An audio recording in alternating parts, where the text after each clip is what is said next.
Vale, pues vamos a arrancar la parte que nos quedaba. Importante, todo esto de la plataforma de test y todo eso, yo he hecho un vistazo de los fallos, ¿vale? Veo en qué están fallando todos, es decir, la dinámica de haber hecho esa plataforma es un poco para yo tener mejor controlado quién está trabajando, quién está ganduleando un poquillo más, quién está haciendo los test o no. Y lo bueno que tenemos es que puedo comprobar si hay conceptos que hayan quedado un poco ahí en el olvido para volver a repasarlos, ¿vale? Para intentar hacer un poquillo de refuerzo. Con lo cual, es importante que aunque a lo mejor tengamos test en casa y alguien me diga, no, pero yo lo estoy haciendo por mi cuenta y tal, es importante por lo menos que uno de dos ir haciendo, ¿vale? Para yo echar un vistazo de vamos bien por esta parte, hay que reforzar esto, ¿vale? Entonces, dicho todo eso, seguimos con nuestra parte de la Ley 39/2015, que es nuestra amada Ley 39/2015.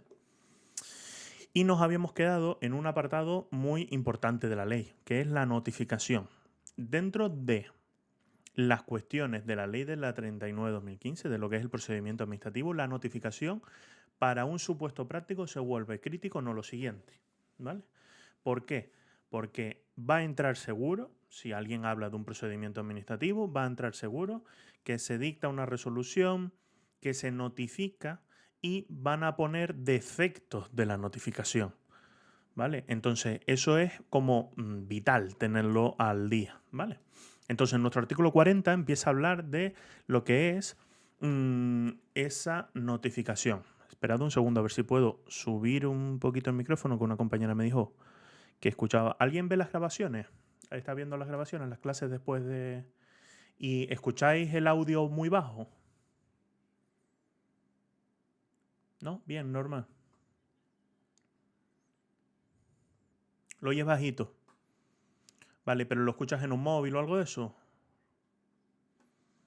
En el portátil. Vale. Voy a intentar. Lo que pasa es que aquí está rozando el colapso, pero voy a subir un poquito más el audio de la grabación. Es decir, ahora me escucharéis igual, pero lo que lo estoy subiendo es en donde estamos grabando. A ver si con esos puntitos está un poco mejor. De todas formas, intento acercármelo aquí un poquito y gritar un poquito más. ¿Vale?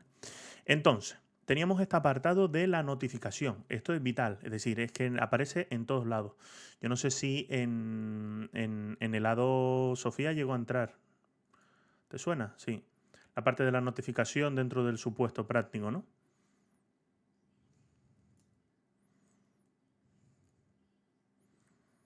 Vale, si se había hecho, si se había hecho correctamente, ¿vale? Entonces, ya con esto podéis ver que realmente es importante, ¿vale? Entonces, el órgano que dicte las resoluciones, ¿vale? Y actos administrativos los notificará a los interesados cuyos derechos e intereses se vean afectados por aquellos en los términos previstos en los artículos siguientes. Es decir, los actos que versen sobre materia que afecta directamente a los interesados se notifican, ¿vale?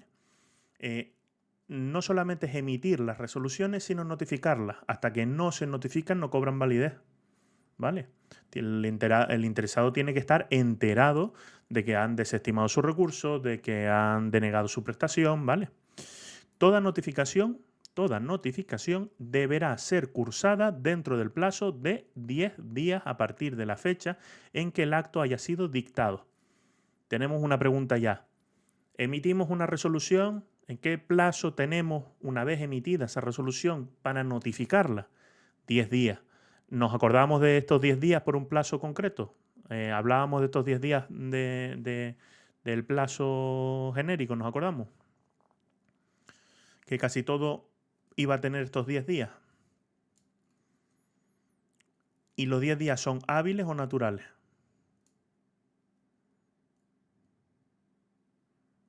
Hábiles, ¿vale? En tanto no se diga nada, la ley 39/2015 se consideran días hábiles, pero lo vamos a ver a los efectos de cómputos del plazo. Vale, a partir de la fecha en la que haya sido dictado el acto, y deberá contener, esto ya nos está dando una obligación que tiene que tener la notificación que mandamos. No vale con que le llegue un sobre vacío. tiene que contener para ser válida, porque si no, no es válida la notificación.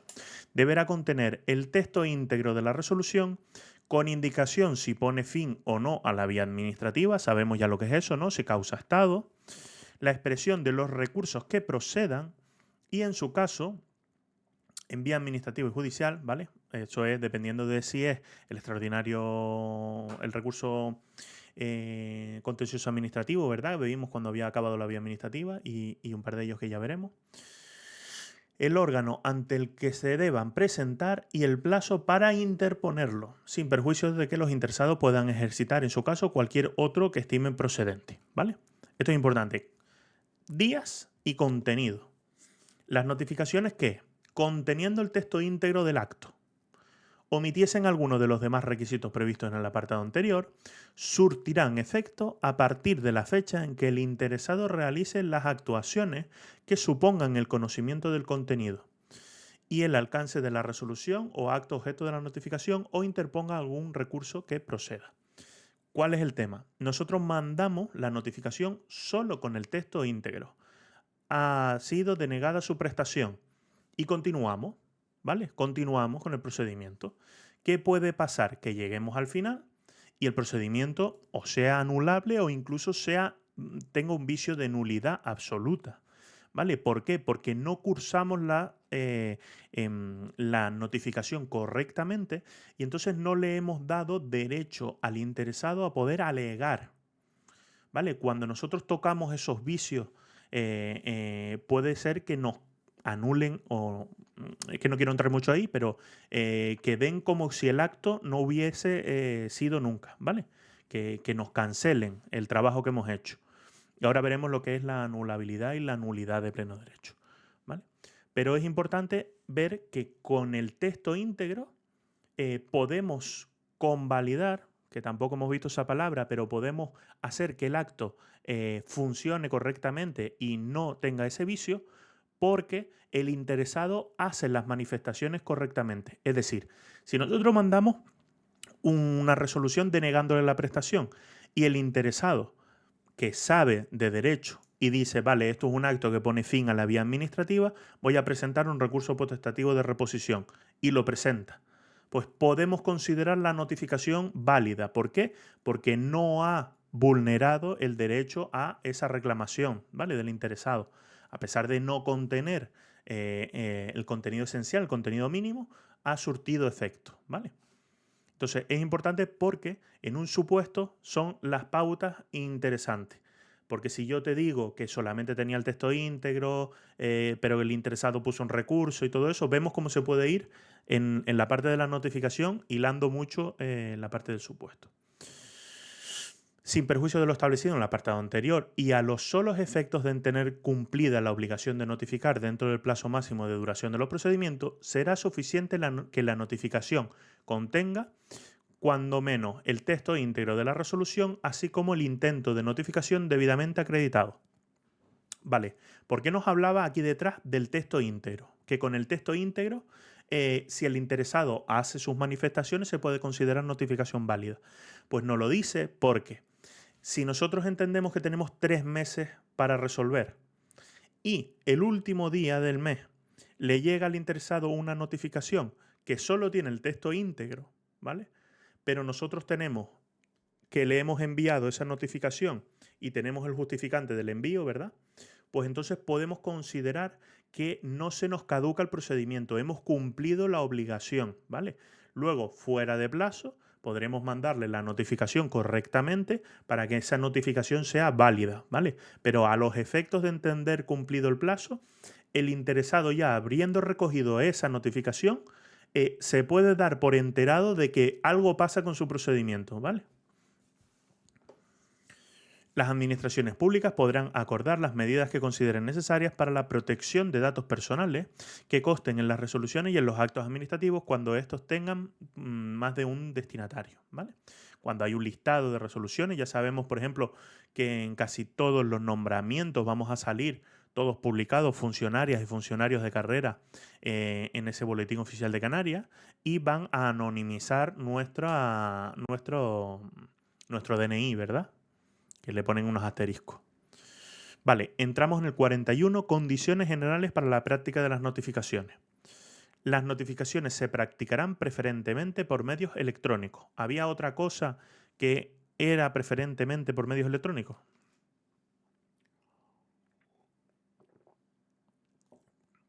¿No suena? No.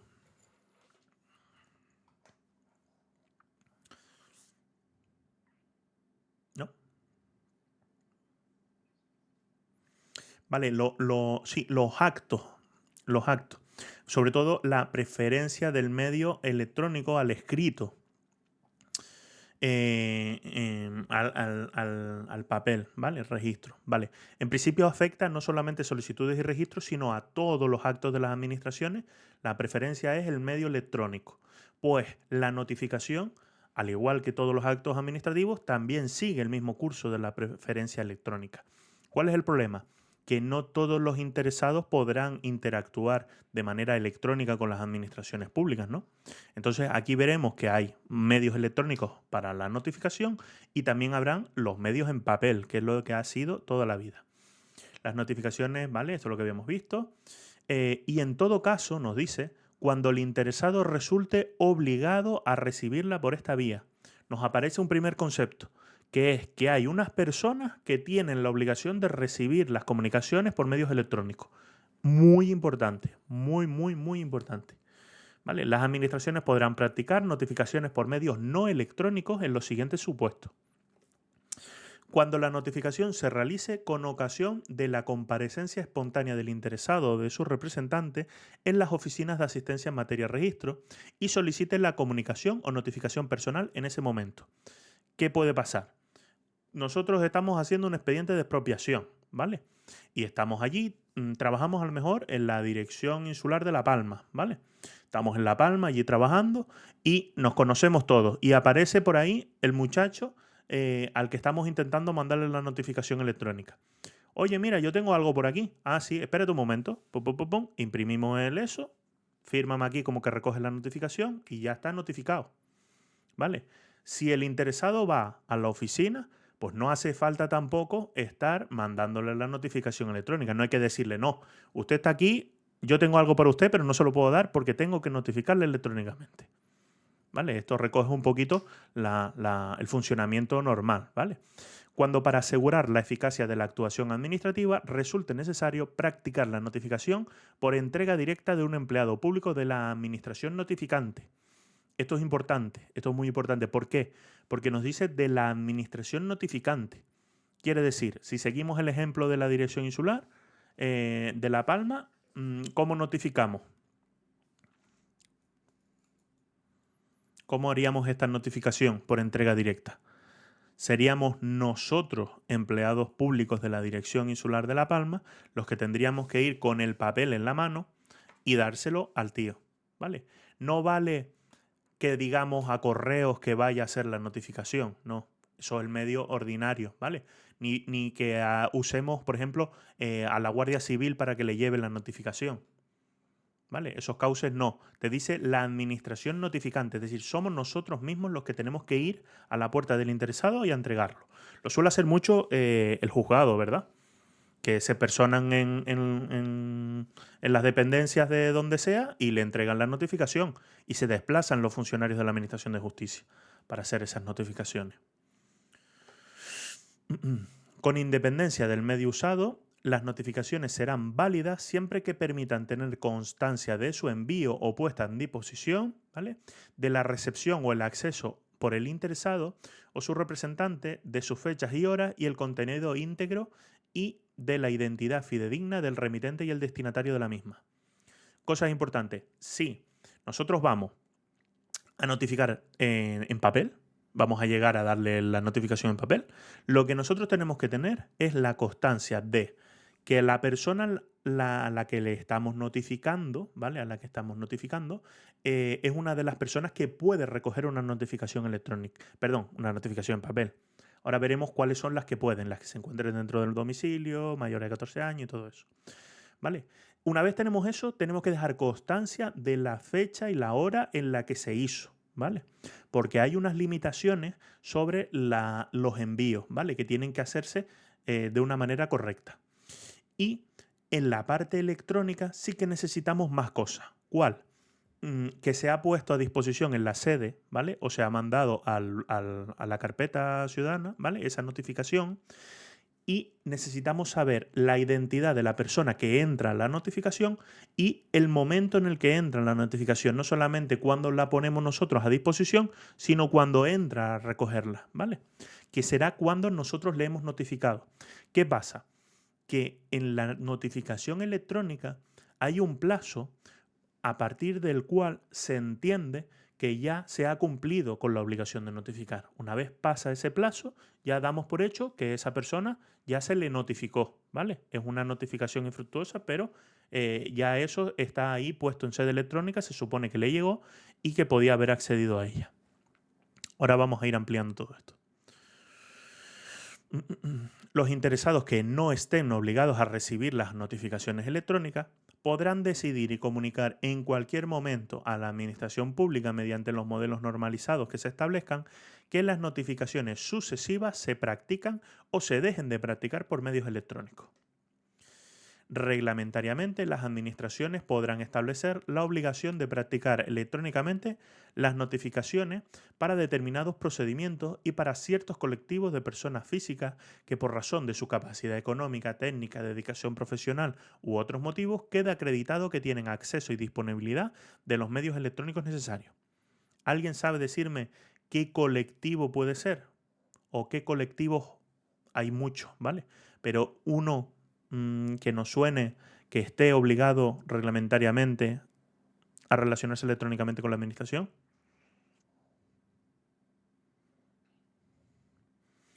Vale, hay algunas, pero alguno que se haya establecido de los que no están obligados por ley, sino que se haya establecido a posteriori.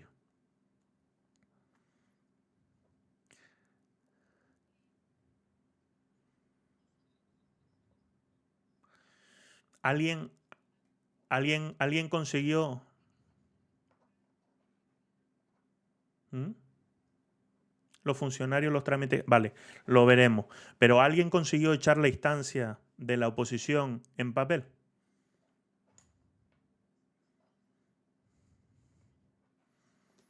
Vale, es correcto. A nosotros se hizo un decreto ahí en el que ponían los opositores como su figura va a ser la de interactuar con las administraciones públicas, tal, no sé qué, cuentan con los medios técnicos necesarios para ello, su certificado electrónico y tal, serán uno de los grupos obligados, ¿vale? No es objeto de pregunta en el examen, perdón, porque en el examen solo nos van a preguntar los que figuren en la ley. Pero para que veamos que hay un montón de grupos que también se pueden establecer reglamentariamente obligados a relacionarse electrónicamente. Perdón. Vale. Adicionalmente, el interesado podrá identificar un dispositivo electrónico y o una dirección de correo electrónico que servirá para el envío de los avisos regulados en este artículo, pero no para la práctica en las notificaciones. Importantísimo. Nos lo pueden hacer en el supuesto. Tal persona ha sido adjudicataria de un contrato público, ¿vale? Un contrato. Como se le adjudica, le mandamos por correo electrónico la adjudicación. Negativo. No es una práctica válida de la notificación. El correo electrónico se indica para que a ti te llegue el aviso de que han puesto a disposición algo en las sedes electrónicas o en el DEU, en el esto habilitado único. La dirección electrónica habilitada única, el DEU se llama. Es como el centro del buzón de las notificaciones, ¿no? Se cuelga todo ahí. Y se puede poner a disposición de ese buzón o mismo en las sedes electrónicas. Pero si tú indicas un correo electrónico, te va a llegar un mensaje diciendo: tiene usted una notificación, por favor, entre en la sede electrónica y eche un vistazo en ella. ¿Vale? En ningún caso se efectuará. ¿Sí?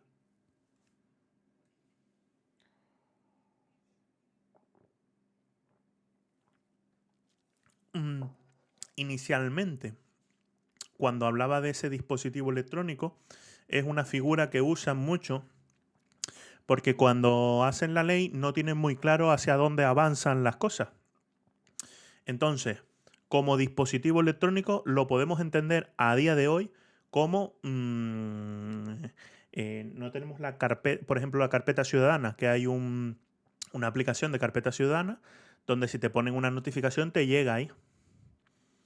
¿Vale? No tiene por qué ser una vía única de un correo electrónico, sino puede haber otra vía de acceso que se establezca para la notificación. ¿Vale? Yo creo que originalmente, cuando se hizo lo de dispositivo electrónico, no se entendía un dispositivo de recepción de notificaciones. ¿Vale? Lo que pasa es que ahora sí hemos ido enfocándonos en eso, en una aplicación que realmente no es un correo electrónico, pero es una aplicación que tú tienes en tu teléfono y puedes recibir esas notificaciones. En ningún caso se efectuará por medios electrónicos aquellas en las que el acto a notificar vaya acompañado de medios que no sean susceptibles de conversión a formato electrónico. Por ejemplo, te tengo que notificar, vamos a pensar un contrato público, ¿vale? Un contrato en el que tú tienes que entregar un material, véase a lo mejor unas cortinas. Vamos a hacer unas cortinas para nuestras dependencias. Pues yo te pido a ti que me mandes una muestra de las cortinas, ¿vale? Porque nosotros tenemos que valorar la calidad que tiene, ¿verdad? Para ponderar si es buena, si es mala, si la queremos o no la queremos. Pues entonces, si tú me mandas las cortinas y yo te las tengo que devolver con esa adjudicación diciéndote estas cortinas han sido adjudicadas, estas no, estas sí, estas tal, pues no puedo coger y digitalizarlas ahí en el escáner las cortinas. Pues tendré que meterlas en una caja con tal y mandártelo de forma física, ¿vale? Eso te habla con medios elementos que no son susceptibles de conversión. Antes eran los planos que se usaban en cartografía y en algunas cosas. ¿Vale? Las que contengan medios de pago a favor de los obligados, tales como cheque o efectivo, ¿vale? Si hay que devolver una cantidad líquida, por ejemplo, pues no podemos mandárselo electrónicamente. Y nos dice, en los procedimientos iniciados a solicitud del interesado, la notificación se practicará en el medio señalado por por el interesado, ¿vale? Esta notificación será electrónica en los casos en el que exista obligación a relacionarse de forma electrónica con la administración, que por ahora solo sabemos que son los opositores, que aunque no nos lo pregunta, son los que estarían obligados. Cuando no fuera posible la realización de la notificación de acuerdo a lo señalado en la solicitud, se practicará en cualquier lugar adecuado a tal fin y por cualquier medio que permita tener constancia de la recepción del interesado o su representante, así como de la fecha, la identidad y el contenido del acto notificado. Esto os comento.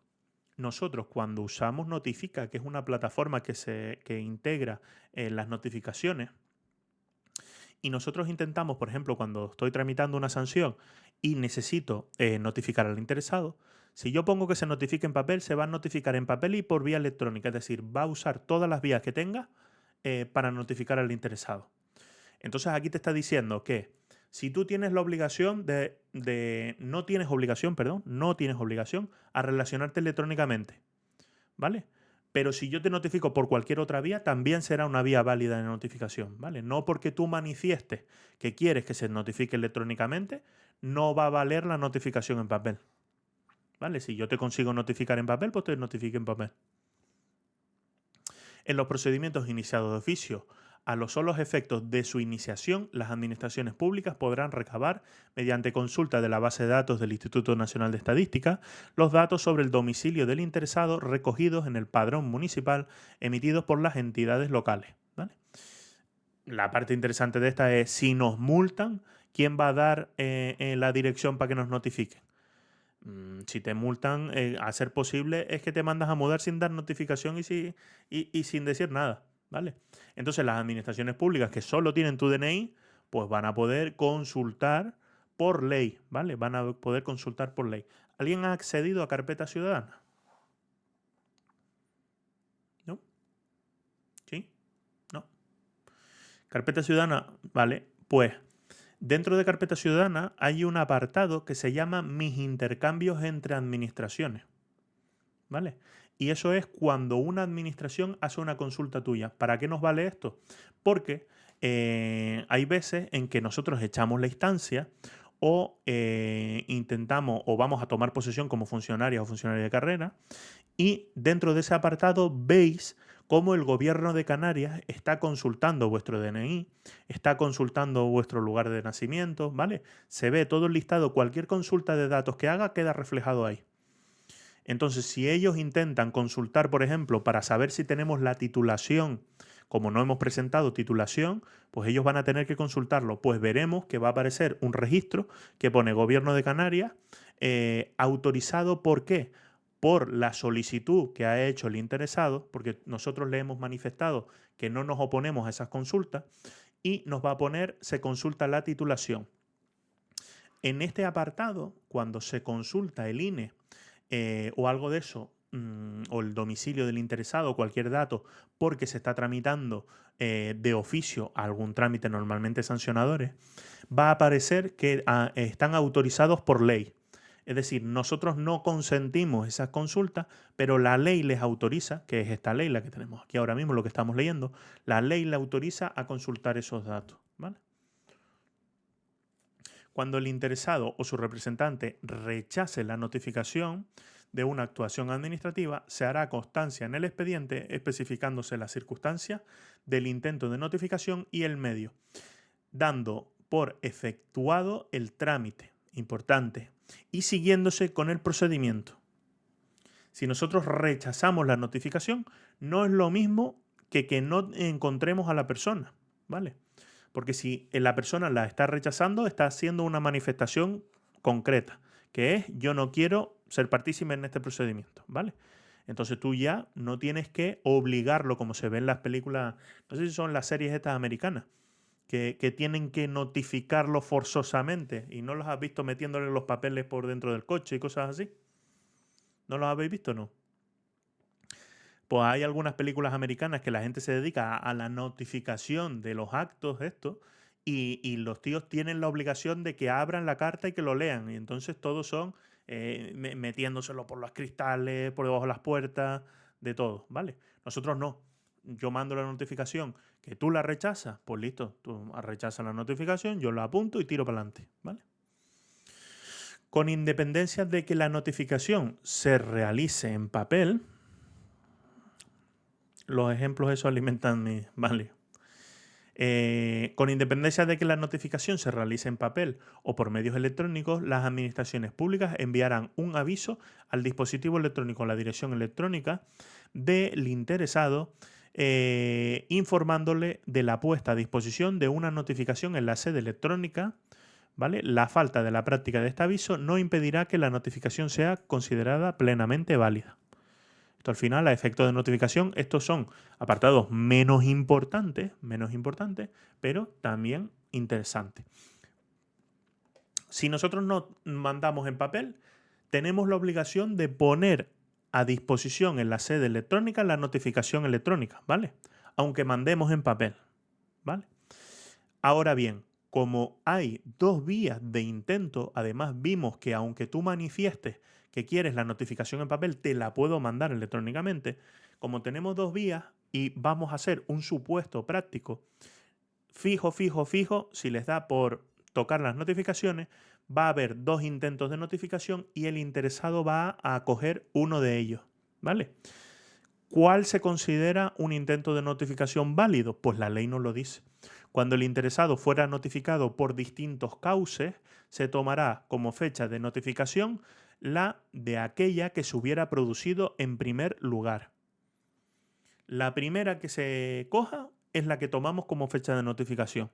Lo digo porque si yo mando dos con fechas distintas, el interesado coge una y luego coge la otra, ¿vale? Tenemos dos notificaciones, por así decirlo, y luego vamos a ver si se nos caduca un plazo.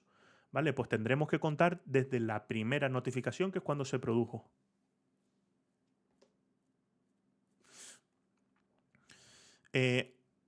Pregunta. Vale, voy leyendo esto en lo que, o a no ser que quieras hablar por micro, ¿vale? Aquí os puse, antes vimos que la notificación es válida cuando contesta el texto íntegro y el interesado hubiese manifestado su conocimiento con alguna actuación, ¿vale? Lo que ocurra primero. Yo he mandado una notificación y si tú haces el amago de hacer algo, pues tomamos ese intento como primera notificación. Espero por ahí la pregunta, no sé si es que no me salió. A ver. Bueno, Davinia, si quieres, ahora abre el micro cuando quieras y... si envías una y mientras te llega. Si envías una y mientras le llega se presenta en la administración, aunque sean dos formas diferentes, tomaríamos como válida la presencial, que fue la primera, ¿no? Correcto. Correcto. Esos son vías diferentes de notificación. No sería una notificación electrónica porque vimos solo podrán ser comparecencias no electrónicas cuando hay una comparecencia espontánea del interesado en las dependencias, ¿vale? Pero como esa se produce primero que la recogida de la sede electrónica, esa es la primera notificación, ¿vale? Ahora vamos a lo divertido. La práctica en papel. Todas las notificaciones que se practiquen en papel, esto es lo que ya os adelanté, pero que es interesante que lo volvamos a ver, esto está en el artículo 42, todas las notificaciones que se practiquen en papel deberán ser puestas a disposición del interesado en la sede electrónica, ¿vale? De la administración u órgano actuante para que pueda acceder al contenido de las mismas de forma voluntaria. Yo te notifico en papel, pero si tú te quieres conectar electrónicamente y coger la notificación, pues estás en tu derecho. Cuando la notificación se practique en el domicilio del interesado, de no hallarse presente éste en el momento de la entrega de la notificación, podrá hacerse cargo de la misma cualquier persona mayor a 14 años que se encuentre en el domicilio y haga constar su identidad. Si nadie se hiciera cargo de la notificación, se hará constar esta circunstancia en el expediente junto con el día y la hora en la que se intentó la notificación, intento que se repetirá por una segunda vez en una hora distinta dentro de los 3 días siguientes. Varias cuestiones importantes. ¿Os suena de algo por qué puede ser esos 14 años? ¿Lo han visto en algún lado? Vale, vemos que hay un montón de figuras relacionadas en el derecho español, que la figura de los 14 años, a partir de ahí se empiezan a tener otros derechos que no llega a ser la mayoría de edad, pero es un paso intermedio entre lo que sería la infancia y ya una adolescencia en la que hay ciertos derechos que sí, ¿verdad? Entonces, esto también se refleja en la parte del consentimiento de la protección de datos, ¿vale? En el consentimiento de la protección de datos, el Reglamento General de Protección de Datos dice una edad y luego nuestra ley, a nuestra ley orgánica de derechos digitales, les permite modificar esa edad. Eso del Reglamento de Protección de Datos lo he dejado para más adelante porque hay intenciones de cambiar la edad. Os comento por qué. Porque teóricamente se estipula que la edad mínima para el consentimiento son los 16 y se dice que los Estados miembros podrán bajar la edad del consentimiento sin bajar de esos 13 años, ¿no? Entonces, ¿qué pasa? España tiene una edad reducida en el consentimiento. Tenemos estos 14 años porque se escoge como esa figura en la que ya la persona empieza a tener cierta autonomía, ¿vale? Tiene que ver también con la emancipación, con un montón de cuestiones. Vale, pues ¿cuál es el problema? Que a nivel europeo ha dado un montón de problemas. Yo estuve hablando con unos inspectores de protección de datos en un curso ahí en Madrid y me decían que habían problemas porque los expedientes de protección de datos se llevan a nivel europeo. ¿Por qué? Porque las infracciones normalmente se componen por españoles, chilenos, italianos, americanos, ¿vale? Entonces, dependiendo del grupo que afecte, será un país el que inicie el procedimiento sancionador a nivel europeo de protección de datos, ¿vale? ¿Cuál es el problema? Que si cada país tiene una edad distinta en el consentimiento, ¿vale? Dependiendo de si el expediente se inicia aquí en España, habrán unos afectados. Si se inicia en Italia, habrán otros afectados, si su edad de consentimiento es distinta, ¿vale? Entonces vemos esa inseguridad jurídica. Por eso lo he dejado para más adelante, a ver si antes del examen tienen resuelto eso de cuál va a ser la edad definitiva de ese consentimiento informado. Todo este trajín lo cuento para que intentemos quedarnos que a partir de esos 14 años se empiezan a adquirir unos derechos, ¿vale? Importante. 3 días desde el primer intento de notificación. En los siguientes 3 días hay que hacer el segundo intento de notificación. Las notificaciones en papel llevan 2 intentos aparejados, ¿vale? Ahora bien, en caso de que el primer intento se haya realizado antes de las 15 horas, el segundo intento deberá realizarse después de las 15 horas y viceversa, dejando al menos un margen de 3 horas de diferencia. Vemos aquí que aparecen un montón de 3. Entre la primera notificación y la segunda notificación, el plazo máximo es de 3 días, ¿vale? Si se hace antes de las 3 de la tarde, pues la siguiente tiene que ser después de las 3 de la tarde, y entre una notificación y la otra tienen que haber 3 horas de diferencia, ¿verdad? Vemos todo eso. Vale. Si el segundo intento también resultara perdón que me despisté. Si el segundo intento también resultara infructuoso, se procederá en la forma prevista en el artículo 44, ¿vale? Infructuoso no es lo mismo que no válido. Esto es importante. Infructuoso es lo hemos intentado y no ha surtido efecto. ¿Por qué? Porque no lo hemos encontrado. Entonces, cuando nosotros intentamos notificar a alguien y no conseguimos notificarlo, pasamos a lo que se llama la publicación. No sé si alguien ha tenido el gusto de ser publicado en el Boletín Oficial del Estado, pero te hacen una relación sobre fulanito de tal, se le notifica en tal procedimiento para esta administración. Y como todos tenemos la obligación de leernos el BOE, todos y cada uno de los españoles, pues damos por hecho que está usted notificado una vez ya se publica, ¿vale?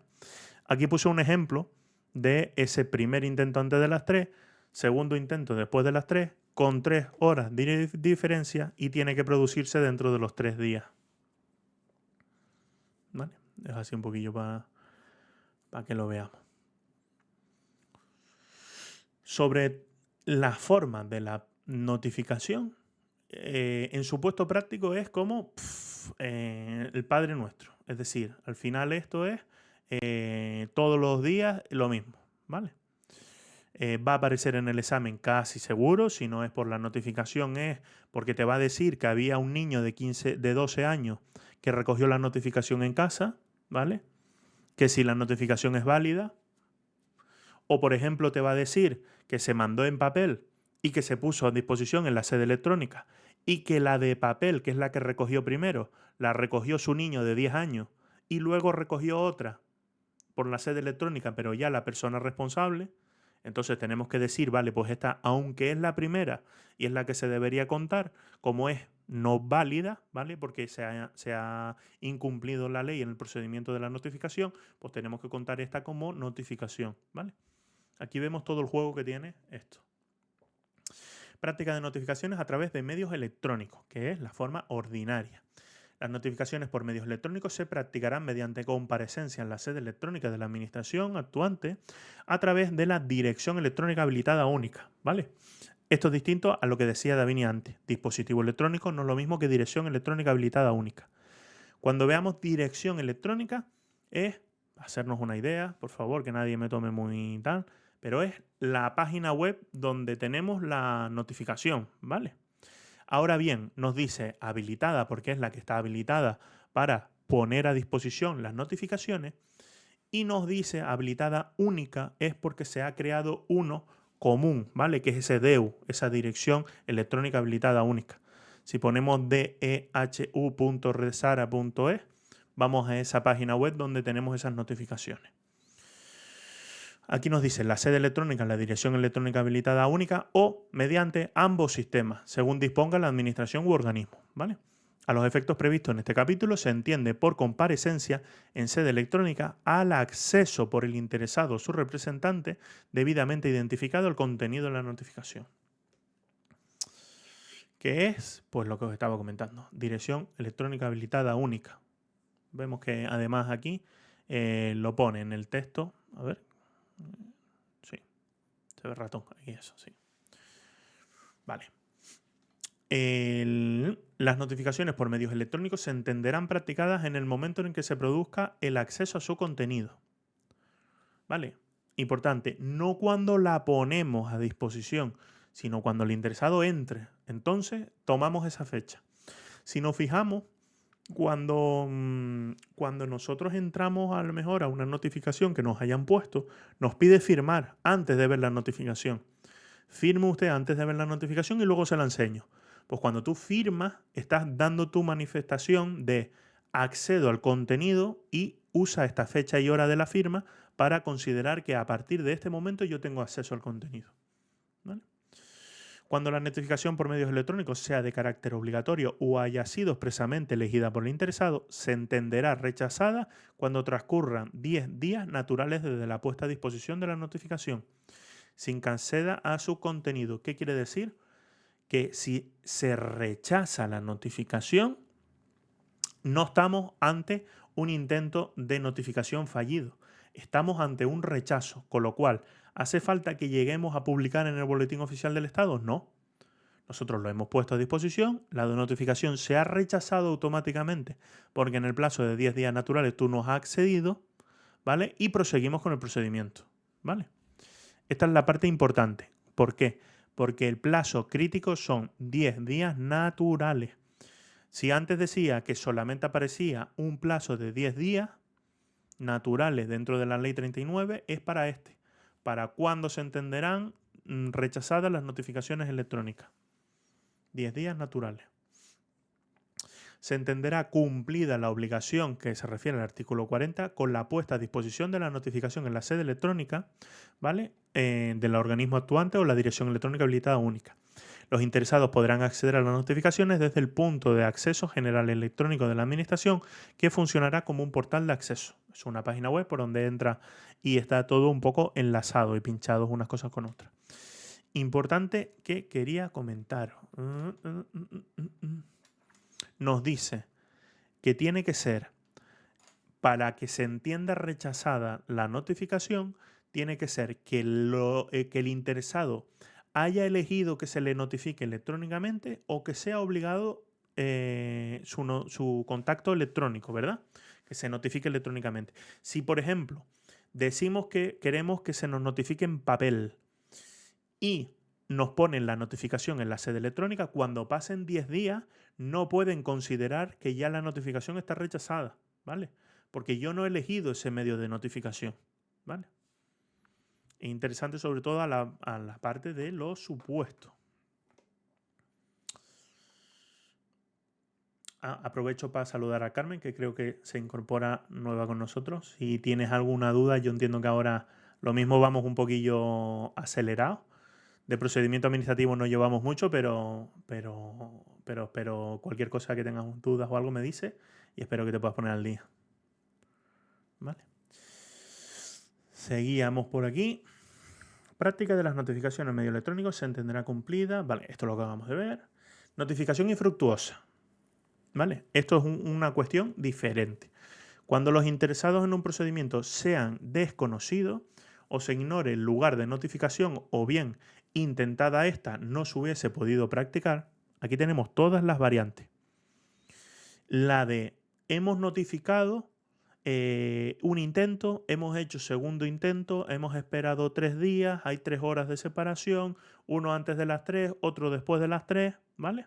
Todos esos casos lo hemos hecho y nos decía que podemos pasar al artículo 44, ¿vale? Que nos dice o bien intentada la notificación no se hubiese podido practicar, la notificación se hará por un medio de un anuncio en el Boletín Oficial del Estado, ¿vale?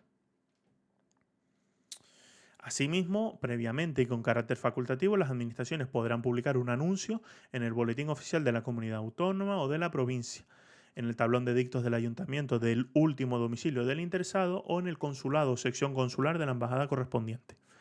¿Cuál es la obligación? ¿En qué boletín hay que publicar?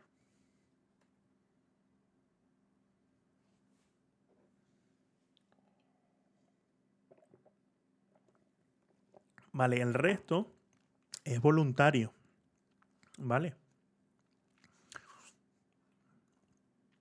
Entendemos, ¿no?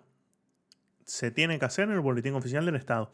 Ahora bien, para ser diligentes y que si te llevan a juicio el procedimiento no te digan que tú no has hecho los intentos necesarios de notificación, pues se puede hacer a través de esto, ¿vale? Publicación en el edictal, en la sección consular si es de fuera, ¿vale? Todas esas cosas. Las administraciones públicas podrán establecer otras formas de notificación complementarias a través de los restantes medios de difusión que no excluirán la obligación de publicar en el Boletín Oficial del Estado. Antes veíamos, ya no se ve, pero antes, sobre todo en los temas de expropiación y cosas de esas, se veían anuncios en el periódico. No sé si alguien lo recuerda, pero se ponían anuncios del periódico. La delegación del gobierno, o el gobierno civil que se llamaba, pone un anuncio sobre esto, sobre a lo mejor una convocatoria de oferta de plaza. ¿Vale? Esos son los restantes medios de difusión. Los actos administrativos serán objeto de publicación cuando así lo establezcan las normas regulatorias de cada procedimiento. Importante, veíamos que el procedimiento administrativo son instrucciones, es un manual de cocina, ¿vale? Sobre cómo hacer las cosas y nosotros en cada procedimiento usaremos o no usaremos la receta, ¿vale?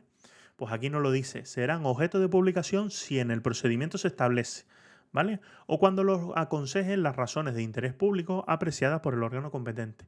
En todo caso, los actos administrativos serán objeto de publicación, surtiendo los efectos de la notificación en los siguientes casos. Cuando el acto tenga por destinatario una pluralidad indeterminada de personas o cuando la Administración estime que la notificación efectuada a un solo interesado es insuficiente para garantizar la notificación a todos, siendo en este último caso adicional a la individualmente realizada. ¿Vale? Pluralidad, sobre todo, la parte importante, lo que entra más en los test, es esa pluralidad indeterminada de personas. ¿Vale? Por ejemplo, a los vecinos de Galdar. Pues a los vecinos de Galdar será una pluralidad de personas que no sabemos muy bien. Entonces no vamos a coger el censo para mandar una notificación, ¿verdad? Porque al final el estar empadronado en el municipio no tiene por qué ser lo único para poder vivir allí, ¿vale? Puede haber gente viviendo que no esté empadronada en el municipio. Entonces, ¿qué será lo más adecuado? Que publiquemos en el boletín y decimos, hacemos esta publicación a todos los vecinos de Galdar, vamos a hacer estas actuaciones, ¿vale? Cuando se trate de actos integrantes de un procedimiento selectivo, ¿vale? Lo vamos a ver, no nos van a mandar una notificación electrónica diciendo, aquí tiene su nota, no. Se va a publicar un listado de las personas aptas, las personas no aptas, los que tienen que hacer esto, los que tienen que... ¿Vale? Eso se va a publicar. ¿Por qué? Porque en los procesos selectivos o de concurrencia competitiva se sigue este trámite para la notificación. En este caso, la convocatoria del procedimiento deberá indicar el medio donde se efectuarán las sucesivas publicaciones, careciendo de validez las que se lleven a cabo en lugares distintos. Normalmente sale la convocatoria. En la convocatoria se publica en el Boletín Oficial del Estado, ¿vale? Se suele publicar en el Boletín Oficial de Canarias, en nuestro caso, para muchas cuestiones, o Boletín Oficial de la provincia, también entidades locales, ¿vale? Una vez esté publicado en el boletín, ahí en esa convocatoria te va a decir, ya no se va a volver a publicar en el boletín. Para enterarse usted de si está admitido, si está excluido, de lo que tal o lo que no, debe usted entrar en la sede electrónica del ayuntamiento o la sede electrónica de tal, ¿vale? Los que se presenten al Estado, pues el Instituto Nacional de las Administraciones Públicas es el que lleva la gestión eso, ¿vale? Pues te dirá, las restantes publicaciones se harán en la página web del Instituto Nacional de las Administraciones Públicas. La publicación de un acto deberá contener los mismos elementos del artículo 42 que se exige para las notificaciones. Ese texto íntegro, ¿verdad?, que habíamos visto, el recurso, todo eso. Será también aplicable a la publicación lo establecido en el apartado 3 del mismo del artículo. En los supuestos de las publicaciones de los actos que contengan elementos comunes, podrá publicarse de forma conjunta los aspectos coincidentes, especificando solamente los aspectos individuales de cada acto. ¿Vale? Si hay a lo mejor una publicación sobre un tema de expropiación en el que se va a expropiar de forma conjunta todos los términos, ¿vale? pues podrá publicarse algo sobre la expropiación de todo el polígono que nos afecta y luego individualmente nos podrán decir, a ti te corresponden 10.000, a ti 8.000, a ti 4.000, ¿vale? Son la forma en la que se pueden medio mezclar este tipo de cuestiones. También lo veremos en la parte de ordenación en cuanto a la acumulación, que es lo que ha habido con nuestras plazas, ¿vale? La publicación de los actos se realizará en un diario oficial que corresponda según cual sea la administración a la que proceda el acto a notificar, ¿vale? Aquí los estaba diciendo sobre las entidades locales, los ayuntamientos, el gobierno de Canarias. Sin perjuicio del artículo 44, la publicación de los actos y comunicaciones que, por disposición legal o reglamentaria, deba practicarse en un tablón de anuncios o edictos, se entenderá cumplida por la publicación en el diario oficial correspondiente. ¿Vale? Lo vuelvo a decir, se supone que los BOEs los leemos todos los españoles. Nos leemos nuestro BOE, nuestro BOC, nuestro BOP de la provincia y vamos también al ayuntamiento a leernos el tablón de edictos. Así que después de todo ese trabajo, que es que nos llevará unas cuantas horas, pues se supone que lo hacemos todos los días, ¿no? Indicación de las notificaciones y publicaciones. Si el órgano competente apreciase que la notificación por medio de anuncios o publicación de un acto lesiona derechos o intereses legítimos, se limitará a publicar en el diario oficial que corresponda una somera indicación del contenido del acto y el lugar donde los interesados podrán comparecer, en el plazo que se establezca para el conocimiento del contenido íntegro del mencionado acto, ¿vale? Vemos que un poco contradice lo que estaba diciendo antes del acto, que tenía que tener los mismos contenidos de la notificación, ¿vale? Pero ahora bien, aquí nos está hablando de que el acto como tal, que es, por ejemplo, ese acuerdo de expropiación, pone los datos tuyos, los datos míos, los datos del vecino. Entonces, como hay una estructura de cuánto vamos a recibir cada uno, cuánto se va a distribuir así, ¿vale? Y hay cuestiones que pueden lesionar publicarlo ahí, pues lo que se suele hacer con temas urbanísticos, ¿vale? Con temas urbanísticos veremos que se hace una referencia a se va a cambiar el plan urbanístico, si alguien tiene algún interés estará a disposición de los interesados en la gerencia de urbanismo, ¿vale? Adicionalmente y de manera facultativa, las administraciones podrán establecer otra forma de notificación complementaria a través de los restantes medios de difusión. Lo mismo que veíamos. Que lo pongamos en el diario de aviso no implica que podamos excluirlo del diario oficial, ¿vale? No es lo mismo. Vale, ¿cómo vamos? ¿Bien? Bien. La notificación es una cosa como vital, ¿vale? Sobre todo para la parte de los supuestos, ¿vale? Entonces, como llevamos una hora y para yo refrescar un poco aquí la garganta antes de que me empiece la tos, vamos a hacer un juego muy entretenido, menos pesado que el resto. Sí, hay cosas que son un poquito más densas, otras un poquito más tal. Vamos a intentar hacerlas así un poquillo dinámicas, a ver si tal. Entonces, a ver, necesito que me digáis qué artículo lleváis mal o cuál es el que más odiáis o cuál es el temario que más odiáis de todo lo que hemos visto hasta ahora. Incluimos procedimiento administrativo y los temas iniciales. Venga, escucho voluntades.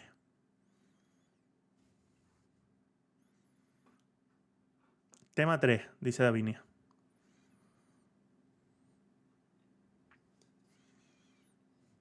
Tema 7. Vale, de esas competencias.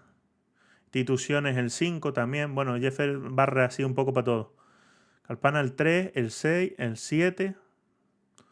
Pensé que iba... ¿Sí? Del 3 al 7 cuesta más, ¿verdad? Patricia que me decía algo también. El 3 decías, ¿no? 3. A ver, los que hay por ahí. Vanessa, Sara, 6, 7. Chidora, Alpana, Carmen está exenta. 6, 7, 6. Vale. 6, 7 también. No, hay bastante coincidencia. En ese 6, 7 se nos hizo pesado. Vale, bien. Bien, pues dicho todo esto y dado que está ocasionando tal furgor este procedimiento administrativo y veo que a nadie le ha disgustado, vamos a entrar a otra parte que es la la nulidad o anulabilidad de los actos, ¿vale? 6-7 y 6-7 también, ¿vale? Dentro del 3, el 6 y el 7. El 6 y el 7 es los que han causado más impacto, veo. Más impacto. De todas formas, a ver si con los test y todo eso, las baterías que vayamos a hacer ahora de los bloques generales, vamos cogiéndola ahí, le vamos perdiendo un poquito el miedo. Vale. Dentro de las administraciones públicas, habíamos visto temas de los actos. Y la pregunta es, ¿las administraciones públicas pueden hacer lo que quieran con sus actos? Pueden, por ejemplo, ordenarnos, expropiarnos nuestros bienes. Relativo, ¿no? Es relativo. Es relativo. Pueden hacer un montón de cuestiones. La cuestión es que tienen que ceñirse a las actuaciones, ¿vale? Que se estipulen. Entonces, dentro de la ley lo vamos a ver también en contratos, que también hay unas causas de nulidad de los contratos, hay causas de nulidad del procedimiento, ¿vale? Hay un montón de causas de nulidad. Se estipulan unas causas concretas en el artículo 47, que es muy importante, el 47, el 47.2 para las disposiciones, ¿vale? En el cual, cuando se cumpla alguna de estas circunstancias, el acto que se haya hecho, ya sea embargarnos el coche, ya sea presentarnos la casa, ya sea concedernos una subvención, ¿vale? O ya sea entregarnos un dinero por algún motivo. Si alguna causa del acto, ¿vale?, se encuentra dentro de estos artículos 47, los actos se tienen que considerar como si nunca se hubiesen emitido. Es decir, como si nunca hubiesen existido. Eso es lo que significa nulidad. Además se llama nulidad de pleno derecho. Si hay un acto que tiene un vicio de nulidad de pleno derecho, eso está automáticamente extinguido. ¿Vale? Es la parte importante, porque los actos anulables son actos que adolecen de un vicio, pero que no es lo suficientemente grave como para considerarlo extinguido automáticamente. ¿Vale? Hay que intentar anular el acto.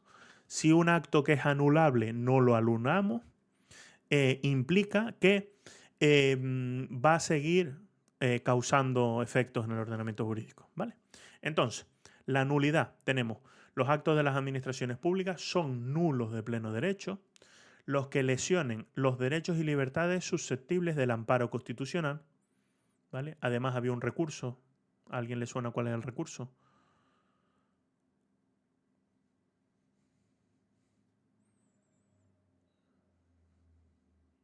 Un recurso de amparo, ¿verdad? ¿No nos suena? ¿Sobre qué artículo? Solo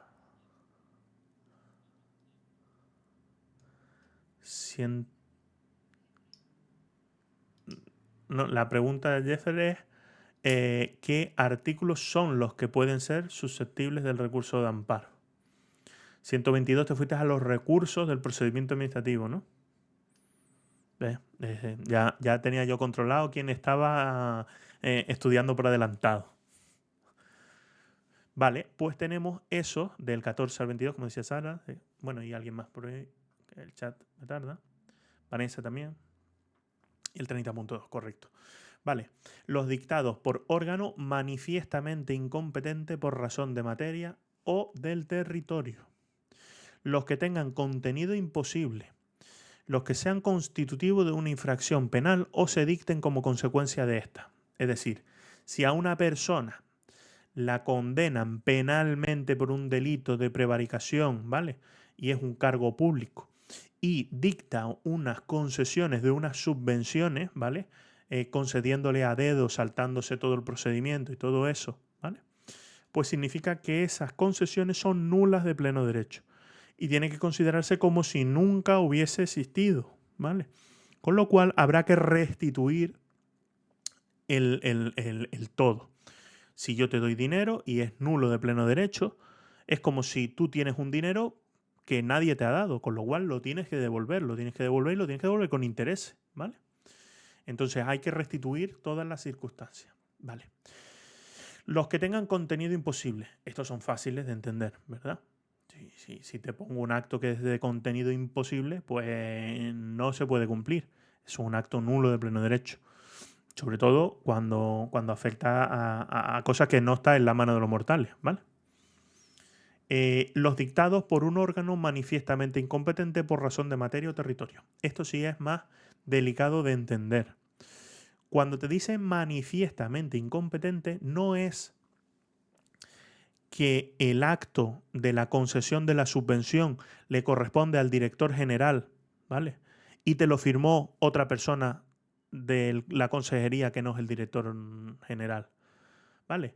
Es que la competencia le corresponde a el director general de ordenación del territorio y te lo firmó un consejero de sanidad, ¿vale? Manifiestamente incompetente razón de materia.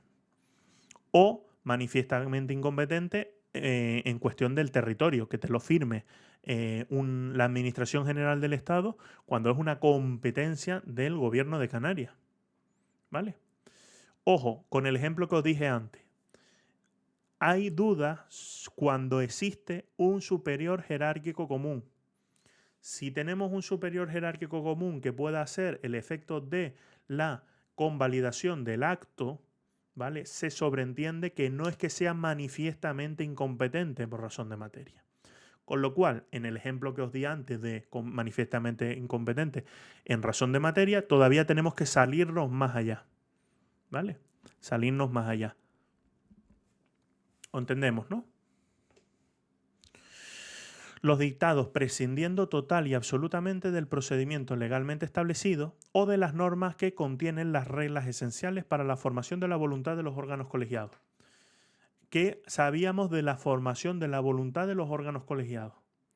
Habíamos dicho que la formación de esa voluntad es ese quórum a partir del cual se establecía que las decisiones que se tomaban entre todos eran válidas o no. Por ejemplo, decíamos, si nosotros formamos un grupo, una comisión de investigación, y establecemos que para que la voluntad del órgano sea el de condenar a un diputado, es necesario una mayoría absoluta, ¿vale? Si se dicta a una condena a un diputado y no se basa en una mayoría absoluta, que es lo que se ha establecido para poder manifestar la voluntad de los órganos, sería un acto nulo de pleno derecho. Sobre prescindiendo total y absolutamente del procedimiento legalmente establecido, es si hay un contrato, ¿vale?, que se rige por la ley de contrato y nosotros no usamos la ley de contrato porque damos por hecho que eso a nosotros no nos afecta, ¿vale? Adjudicamos directamente un contrato a una persona, ¿vale? Eso se ha hecho prescindiendo total y absolutamente de todo el procedimiento que hay establecido. Hay que hacer una licitación, hay que publicar, hay que hacer un montón de cosas. Pues cuando se hace así, también son nulos de pleno derecho. Actos expresos o presuntos contrarios al ordenamiento jurídico por los que se adquieren facultades o derechos cuando se carecen de los requisitos esenciales para su adjudicación, su adquisición, perdón, y cualquier otro que establezca expresamente una disposición con rango de ley. ¿Vale? El artículo 47 es vital. Y es vital también porque en el 47.2 nos dice, también serán nulas de pleno derecho las disposiciones administrativas que vulneren la Constitución, las leyes u otras disposiciones administrativas de rango superior, las que regulen materias reservadas a la ley y las que establezcan la retroactividad de las disposiciones sancionadoras no favorables o restrictivas de derechos individuales. ¿Eso dónde lo encontramos? ¿En qué artículo?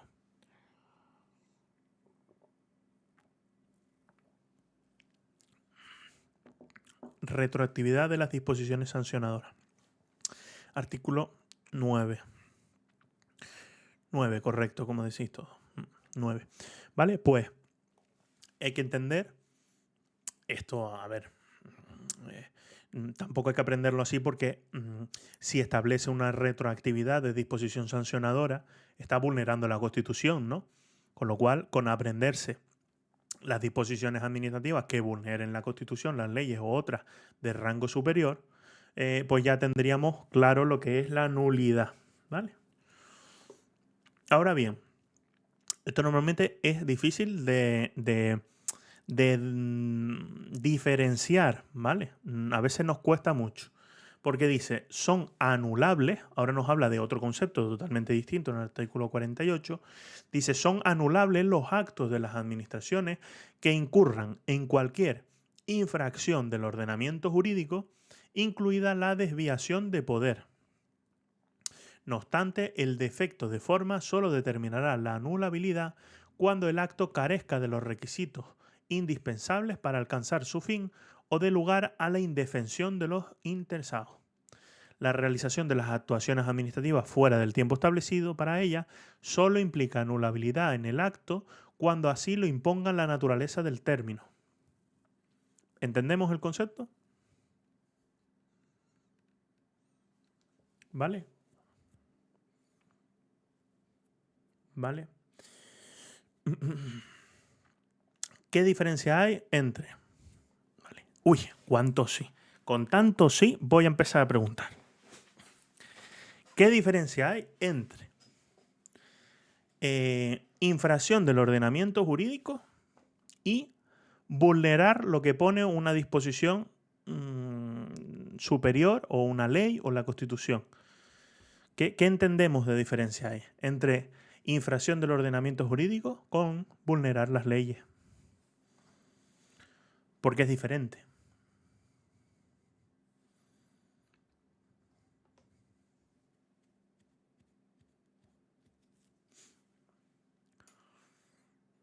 A ver.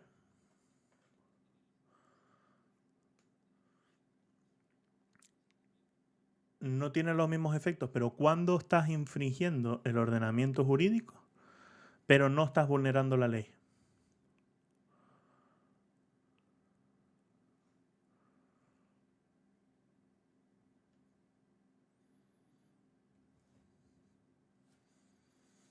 Sí, los efectos, Davinia.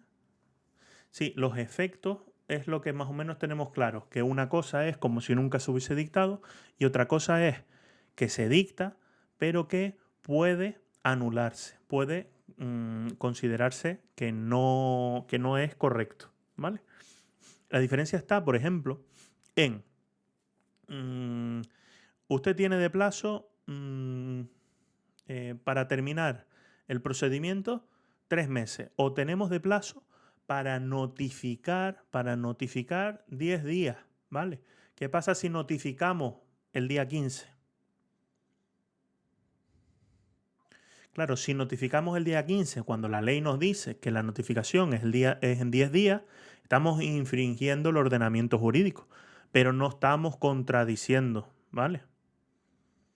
Fuera de plazo. En cuestiones de plazo, lo que nos dice aquí es la realización de las actuaciones administrativas fuera del tiempo establecido solo implica anulabilidad cuando el acto, la anulabilidad del acto cuando así lo imponga la naturaleza del término plazo.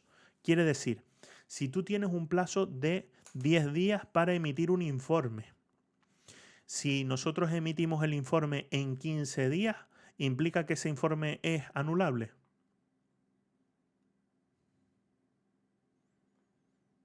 A ver. ¿Entendemos la...?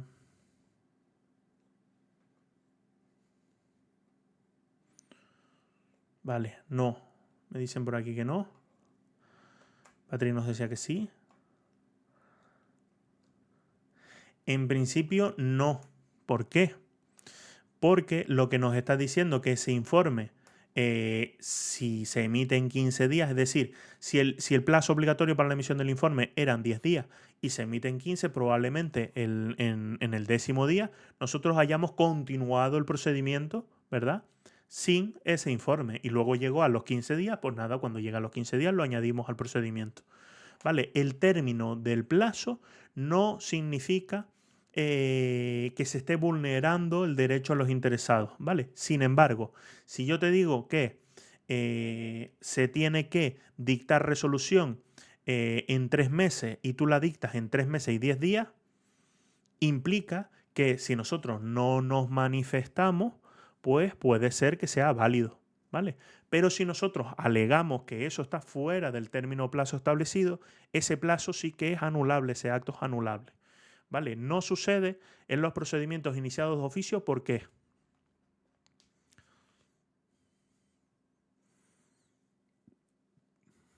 ¿Alguien se acuerda de la clase anterior? ¿Qué pasaba en los procedimientos iniciados de oficio? Que el término es la caducidad del procedimiento. ¿Vale? Entonces, si nosotros lo iniciamos y se supone que en el plazo de 3 meses, ¿vale? Hay que dictar una resolución y nos la dictan en los 3 meses y los 5 días, nosotros podemos considerar que es válido. Si no nos interesa, podemos decir que eso es nulo porque no se dictó, perdón, que eso es anulable porque se dicta fuera del término o plazo establecido, ¿vale? Pero en el caso de los procedimientos iniciados de oficio no, porque al terminar el plazo máximo, lo que sucede es la caducidad del procedimiento. ¿Vale? Sobre infracción del ordenamiento jurídico, por ejemplo, nos habla de la desviación de poder, incluido la desviación de poder. ¿Por qué? Porque puede ser que un acto no sea imparcial, es decir, que nosotros favorezcamos a una persona más que a otra. Por ejemplo, a los licitadores podemos haberle dado más información a uno que a otro, ¿vale? Hay ciertas actuaciones que estarían infringiendo el ordenamiento jurídico porque no garantizamos el principio de transparencia, principio de legalidad, principios de tal, ¿vale? Entonces, cuando infringimos esas cosas, son anulables, ¿vale? Es muy bien como lo teníais enfocado, es decir, nulidad tenemos esa cosa absoluta de que en el caso de que entre ahí eso nulo de pleno derecho y como si nunca hubiera existido, y esta anulabilidad es un saco un poco más ambiguo, en el que habrá que demostrar que eso es anulable, ¿vale? Límites a la extensión de la anulabilidad y la nulidad, ¿vale? De los actos. La nulidad o anulabilidad de un acto no implica la de los sucesivos en un procedimiento mientras estos sean independientes al primero. ¿Qué quiere decir? La resolución de la beca. Si en el listado de admitidos yo hago algo que es nulo de pleno derecho, el límite de la nulabilidad implica que el único acto nulo es ese que acabo de dictar, pero el procedimiento, todo lo que hemos dictado, que es independiente, que no ha sido a raíz de lo que yo he hecho, ¿sabes? Sino que son actos independientes, pues se mantienen en el procedimiento. Con lo cual podremos dictar un nuevo acto corrigiéndonos, ¿vale? Para continuar. Eso es importante. La nulidad o anulabilidad en parte del acto administrativo no implica la de las partes del mismo independientes de aquella, salvo que la parte viciada sea de tal importancia que sin ella el acto administrativo no hubiera sido dictado. Si lo que es anulable es la denuncia que te ha puesto la Guardia Civil, ¿vale? Y en base a esa denuncia hemos construido un procedimiento sancionador, pues entonces, si lo que es anulable es la denuncia, pues no se sobreentiende el procedimiento, ¿vale? Aquí vemos que no es independiente. Sin embargo, si a mí me multan por ir con exceso de velocidad y me saca una foto un radar, ¿vale?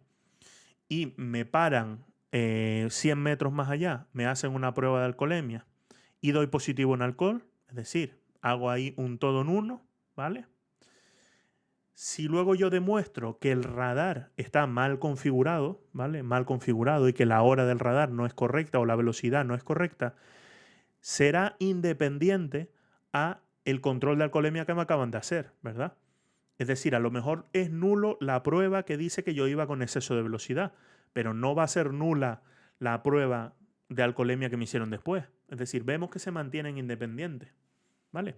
Esto lo digo porque sobre todo es interesante que lo tengamos claro, porque en los contratos públicos hay unos vicios que cuando se producen, cuando estamos elaborando el contrato, producen la nulidad absoluta de todo el procedimiento, ¿vale? Lo veremos, pero vamos a ver que ahí es donde único vamos a estudiar que hay unos actos que son de tal gravedad que nos anula completamente todo el procedimiento. Otros aspectos, esto os tengo que decir, que son de las cosas que aparecen un montón. Yo normalmente incluso cuando lo estudiaba fallaba bastante porque es una cosa media liosa, porque una de las preguntas que suelen hacer es ponerte lo que significa el límite de la extensión con la conversión del acto o con la conservación del acto, ¿vale? Y te confunden. Te pongo, el órgano puede realizar actuaciones de forma independiente con tal. Pues tú tendrás que decir si eso es el límite, la conservación, la conversión, ¿vale? Entonces, yo veo bien que os hagáis como un esquemita para entender todos estos conceptos, ¿vale? De convalidación, conversión, conservación. Dice, conversión de los actos viciados. Los actos nulos anulables que sin embargo contengan elementos constitutivos de otros distintos producirán efectos de este. ¿Vale? Entonces, ahora este apartado son los límites para garantizarnos que el procedimiento puede continuar cuando hay un acto nulo o anulable dentro de él, ¿vale? Nos está dando alternativas. Conservación de actos y trámites. El órgano que declare la nulidad o anule actuaciones dispondrá siempre de la conservación de aquellos actos y trámites cuyo contenido se hubiera mantenido igual de no haberse cometido la infracción. ¿Vale? Tenemos una nulidad. Yo voy a declarar que ese acto es nulo, pero veo que dentro del acto lo que es nulo es una actuación de una persona que está condenada por prevaricar, ¿vale? Pues como eso es lo que es nulo, pero todo el resto del acto está correcto, pues yo puedo declarar en esa resolución que se mantenga, que se conserve esa parte del acto. Convalidación. Las administraciones públicas podrán convalidar, ¿sí?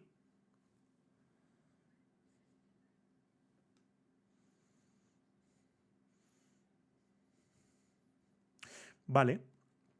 Nos dice los actos nulos o anulables que sin embargo contengan los elementos constitutivos de otro distinto. Aquí, ¿a alguien le suena algo que pueda hacer?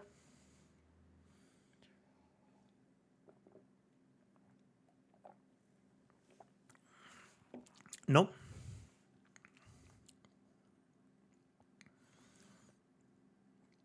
Nadie. Solo lo está preguntando Sara, entonces el resto lo tenía claro.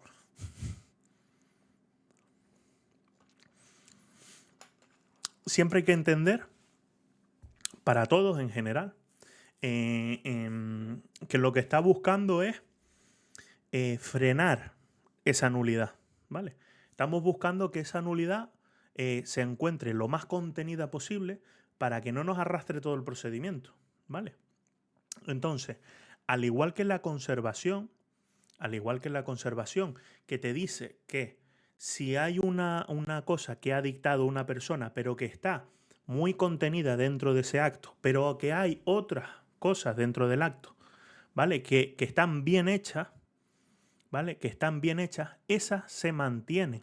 Es decir, lo mismo en la resolución donde se pone que te conceden la beca, ¿vale? Que te conceden la beca. Lo mismo, la parte nula de pleno derecho es una que dictó un inspector que te hizo un informe desfavorable para una persona. ¿Vale? Entonces, lo que te está diciendo es que ese acto, a pesar de ser nulo, contiene elementos constitutivos de otro distinto. Es decir, ese informe del inspector es el que hay que considerar nulo. Pero, por ejemplo, la concesión de la beca no.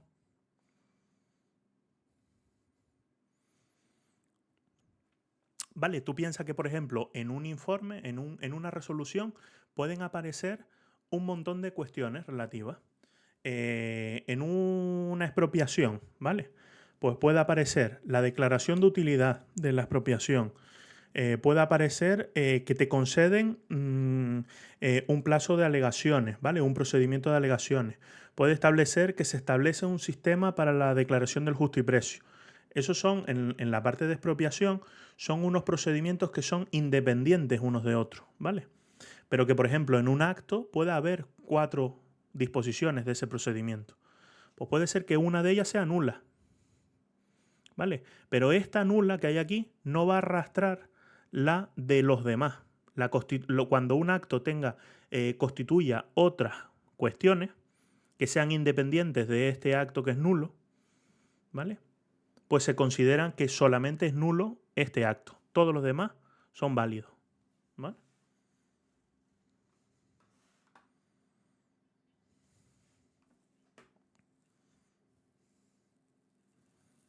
Vale, lo que te dice la de conservación es que te está dando a una persona, la responsable, ¿vale?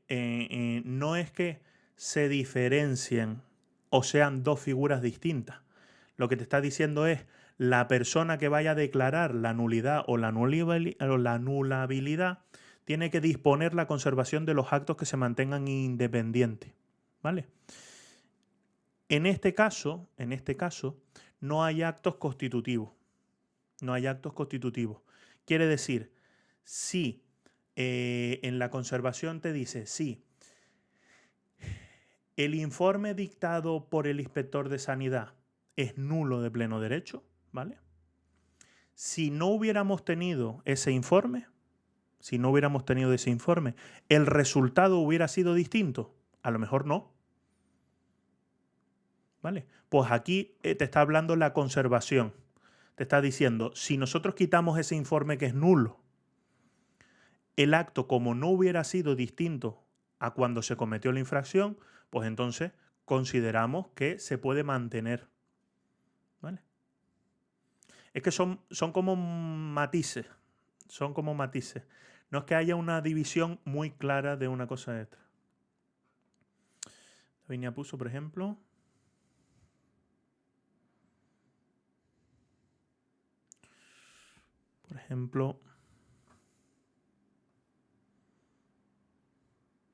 bueno, yo sigo y ahora cuando entra el mensaje lo leo. Lo leo. Vale, esos son conversión y conservación, que es la parte difícil. Yo creo que si nos lo aprendemos así por ese ejemplo de ese informe, ¿vale? Que en el caso de que lo quitemos, el acto sigue siendo igual, pues entonces conservamos el acto. No lo vamos a anular.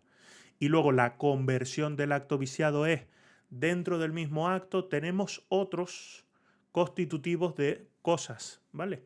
Es fácil, lo que pasa es que nosotros no lo vemos, pero es que el procedimiento de expropiación tiene actos independientes, es decir, el hecho de que a ti te expropien algo es totalmente independiente de que te lo paguen, ¿vale? Entonces puede haber un acto en el que tienes como dos carriles, ¿vale? Que están trabajando al unísono, pero que son independientes el uno del otro. Pues lo que te dice es que en el caso de que haya una nulidad aquí, pues esto no va a afectar a este porque es totalmente independiente, porque es constitutivo de uno propio, ¿vale? Si se equivoca la administración y un funcionario de carrera no aprobó, sino que es solo interino, se le comprobará, pero la información será la misma, por lo que se hace una conversión del acto. Se nombrará. No, con el ejemplo no lo termino de ver. Si se equivoca la administración y un funcionario de carrera, ¿qué?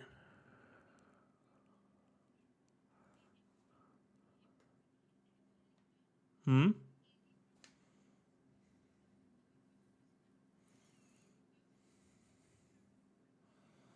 Mm.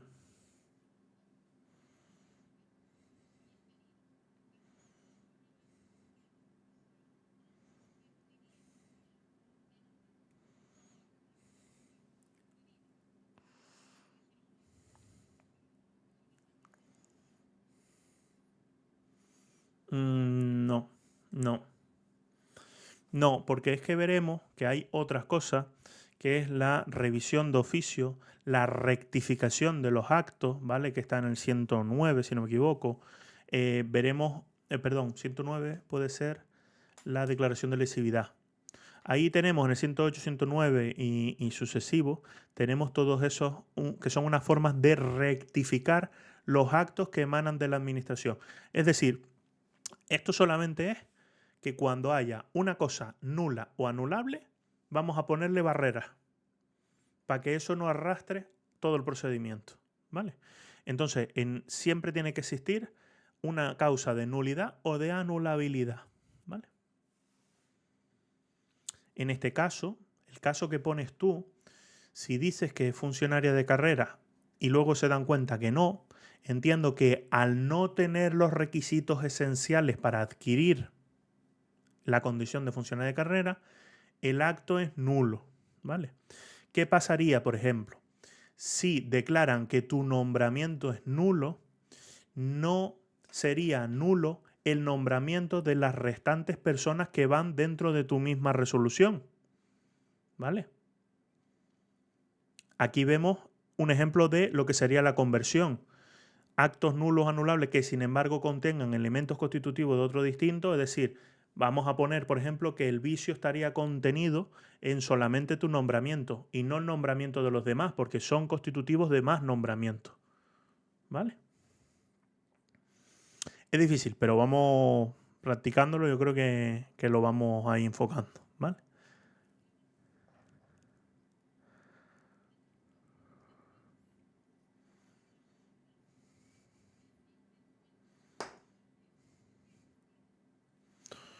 Vale.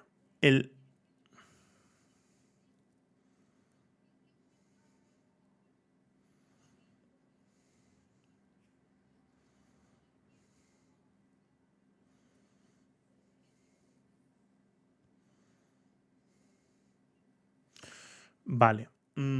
Lo veremos con ejemplos prácticos. Ahora bien, te digo, si alguien se mete en el fregado de hacer un supuesto práctico, metiendo una conversión de actos, una conservación y algo así, para que vosotros saquéis la diferencia, chapó por él, ¿vale?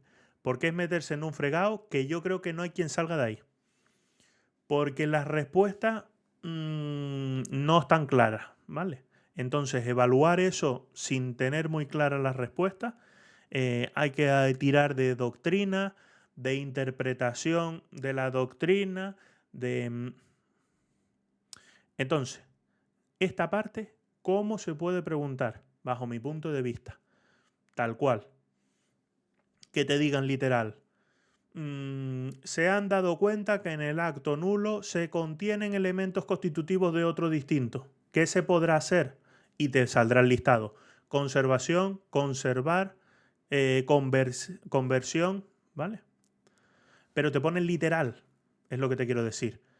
Te va a decir en el enunciado, se ha comprobado que en ese acto nulo se contienen elementos constitutivos de otro distinto. ¿Qué se podrá hacer? Y te pone estos ejemplos, este y este. ¿Vale? Si se pregunta, yo lo haría así. Sí, es saberte la definición porque te va a poner en el ejemplo algo y tú vas a tener que escoger entre estas tres o otras cuatro. ¿Vale? Eso es lo que haría yo. Porque si no, es complicado. Si una cosa se conserva, se convalida, ¿vale? La convalidación es más fácil. Hay aspectos más fáciles. Los límites de la extensión es más sencillo, pero la diferencia está aquí entre el 50 y el 51. De todas formas, voy a intentar hacer un ejemplo más claro y, por ejemplo, intentar usar el mismo ejemplo en los dos casos, ¿vale? Lo que pasa es que dejadme un eso a que lo medite y os hago un ejemplo que esté más evidente en los dos casos, ¿vale? La parte que nos queda, convalidación. ¿Qué se puede convalidar? Los actos nulos no. Un acto nulo no se puede convalidar. Veíamos que el acto nulo seguía produciendo los elementos, ¿vale? Independientes. Los elementos que se hubiesen dictado después de ese acto nulo que sean independientes también se conservan, ¿vale? Veíamos todos esos aspectos, Pero la cuestión es arreglar. La convalidación es arreglar el acto. El acto nulo es nulo, es decir, como si nunca se hubiese existido. Pero sin embargo, el acto anulable es porque adolece de un problema y entonces puede no causar efecto. ¿Qué se puede hacer? La administración puede convalidar los actos anulables subsanando los vicios que adolezcan. Por ejemplo, te falta un informe perceptivo, un informe obligatorio dentro del procedimiento. Pues en el caso en el que no lo tenemos, si nosotros pedimos ese informe y lo incorporamos al expediente, pues ya estaría el informe dentro del expediente, ¿vale? Vamos a convalidar el acto. El acto de convalidación producirá efectos desde su fecha, salvo lo dispuesto en el 39.3 para la retroactividad de los actos administrativos. ¿Qué habíamos visto? Que los actos administrativos producen efectos desde la fecha, pero que se podrá dictar una retroactividad, ¿vale?, del acto siempre y cuando sea sustitutorio de los actos anulables, que sería esta convalidación. Vamos a dictar un acto que sustituye el acto que es anulable, ¿vale? Y nos decía además varios requisitos para que eso se pudiera dar. ¿Alguien se lo sabe?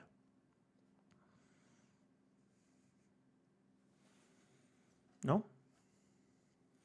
De esa retroactividad. Decía que se podrá dictar esa retroactividad siempre que los actos estuviesen vigentes en el momento en el que se produjo y que no lesionara a terceros, ¿verdad? ¿Os suena algo de eso? No, no, no veo caras de sonar. Bueno, poca cara. Ah, algo suena, ¿no? Algo suena.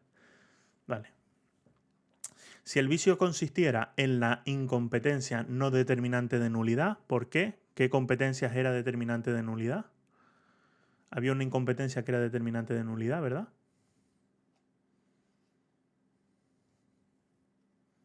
¿Suena que la acabamos de ver?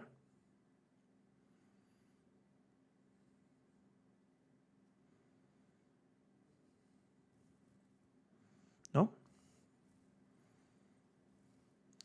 La incompetencia manifiesta por razón de territorio, ¿verdad? O materia. Entonces, cuando no sea eso, podrá ser un vicio de anulabilidad, ¿vale? Entonces, cuando la incompetencia no sea la determinante de nulidad, la convalidación se puede realizar por el órgano competente cuando sea superior jerárquico del que vició el acto, ¿vale? Si el vicio consistiese en la falta de alguna autorización, podrá ser convalidado el acto mediante el otorgamiento de la misma. Ya veíamos que si nos faltaba una autorización, con tenerla, convalidamos. Que si nosotros dictamos, no tenemos la competencia para dictar un acto, pero, por ejemplo, hay otro órgano que sí la tiene, pues el superior jerárquico del que vicia el acto puede convalidar. Y sobre la retroactividad, ¿ven?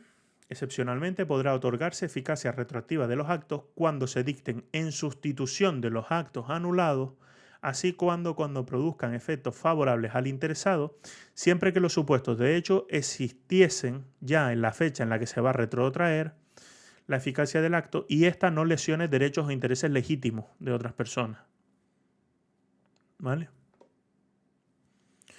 Y acabo el bloque de nulidad, anulabilidad y todo esto. ¿Cómo vamos?